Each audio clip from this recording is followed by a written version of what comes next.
सौम्या रात भर यही सब सोचती रही और ठीक से सो भी ना पाई। जाने कितने ही बुरे ख्याल उसके मन में आते रहे। एक बार को तो उसने अपने आप को सलाखों के पीछे भी इमेजिन कर लिया। उसे समझ नहीं आ रहा था कि वो ये सारी बातें आखिर किससे डिस्कस करे। सुबह होते ही उसने सबसे पहले निखिल को कॉल किया और पूरी बात बताई।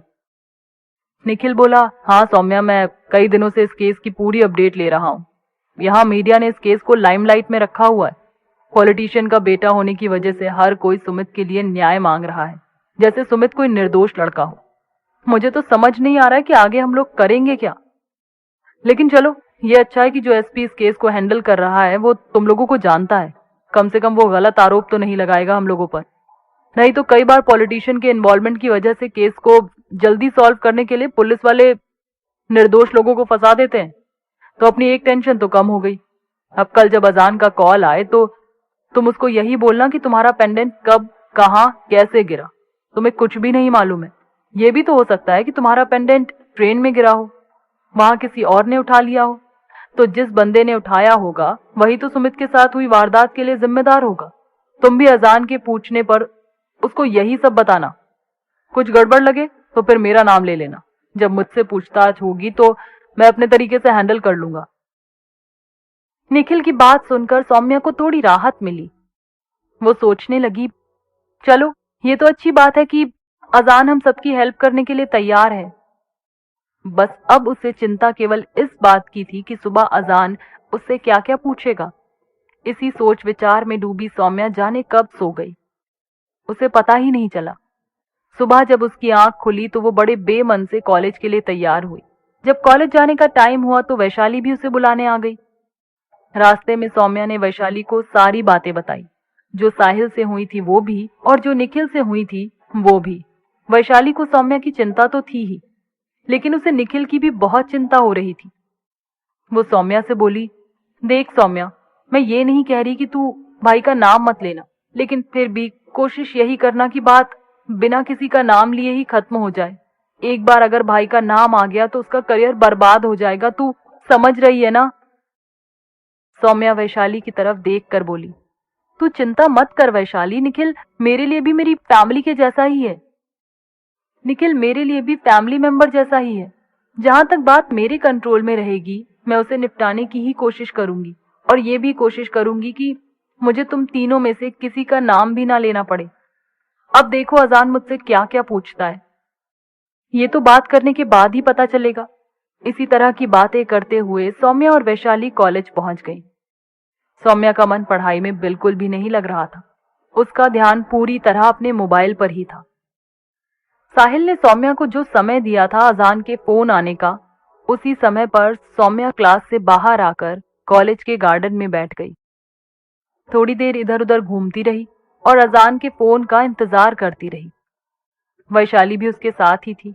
तय समय पर अजान का कॉल भी आ गया। सौम्या ने कॉल रिसीव किया और बोली, हेलो, हाँ जी मैं सौम्या बोल रही हूँ। साहिल ने बताया था मुझे आपके बारे में। उधर से अजान की आवाज आई, हेलो सौम्या, आई होप मुझे अपना इंट्रोडक्शन देने की जरूरत नहीं है।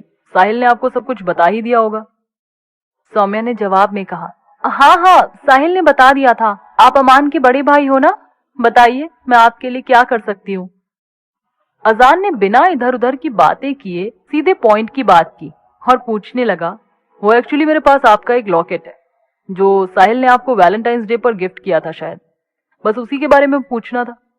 आपके पास वो कब तक था? आखिरी बार आपने उसे कहाँ देखा? और जिस बंदे की डेड बॉडी के पास वो मिला, क्या आप उसे जानती थी? सौम्या बड़े इत्मीनान से अजान के सारे सवाल सुनती रही और फिर एक एक करके सारे सवालों का जवाब देना शुरू किया। हाँ जी, वो पेंडेंट मेरा ही है, जिसमें 2 एस एक साथ बने हुए, एस फॉर सौम्या और एस फॉर साहिल। और ये भी सही है कि साहिल ने मुझे वैलेंटाइंस डे पर वो पेंडेंट गिफ्ट किया था, लेकिन मुझे ये बिल्कुल याद ही नहीं कि वो मेरे गले से कब निकल गया। हो सकता है ट्रेन में निकला हो या कहीं रास्ते पर। जब साहिल ने नोटिस किया मेरी गर्दन में उसका दिया हुआ पेंडेंट नहीं है, मुझे तो तब पता चला था कि वो कहीं खो गया है। और तब मैं इंदौर आ चुकी थी, इसलिए ये आइडिया लगाना भी मेरे लिए मुश्किल है कि वो किस जगह पर गिरा होगा। और अब आपके आखिरी सवाल का जवाब। आप जिस बंदे की डेड बॉडी की बात कर रहे हैं, मैं उसे नहीं जानती, न उससे पहले कभी मिली हूं, इसलिए मुझे इस बात का भी अंदाजा नहीं कि मेरा पेंडेंट वहां कैसे पहुंच गया। अजान काफी होशियार और अनुभवी पुलिस ऑफिसर था। सौम्या की बात करने के अंदाज से उसे इतना तो पता चल गया था कि सौम्या जो जवाब दे रही है वो बहुत सोचे समझे और प्रैक्टिस किए हुए जवाब है। उसे ये भी समझ आ गया था कि सौम्या अब इसके आगे कोई और बात नहीं करना चाहती, इसलिए उसने हर बात का नपा तुला जवाब देकर अपनी बात कम शब्दों में खत्म कर दी थी। सौम्या को इतना समझने के बाद अजान ने फिलहाल कुछ और ना पूछना ही उचित समझा और उसको दोबारा फोन करने का कहकर अपनी तरफ से फोन कट कर दिया। सौम्या थोड़ी देर वहीं खड़ी रही और सोचती रही। बस इतने से सवालों के लिए मैं कल से कितना डर रही थी। ऐसा तो कुछ नहीं लगा कि इस इन्वेस्टिगेशन से मुझे कोई खतरा हो सकता है। उसने निखिल को मैसेज किया, बात हो गई है, सब ठीक है, और फिर जाकर अपनी क्लास में बैठ गई। वैशाली भी ये देखकर खुश थी कि सौम्या ने उसके भाई का नाम नहीं लिया और सारी बात खुद ही निपटा दी। इधर अजान सौम्या से बात करने के बाद इस नतीजे पर पहुंच चुका था कि सौम्या उससे कुछ तो छुपा रही है, चाहे तो पेंडेंट के बारे में या फिर सुमित के बारे में। लेकिन अब अजान सोच रहा था कि वो जो भी पूछताछ करेगा वो आमने सामने करेगा, फोन पर नहीं।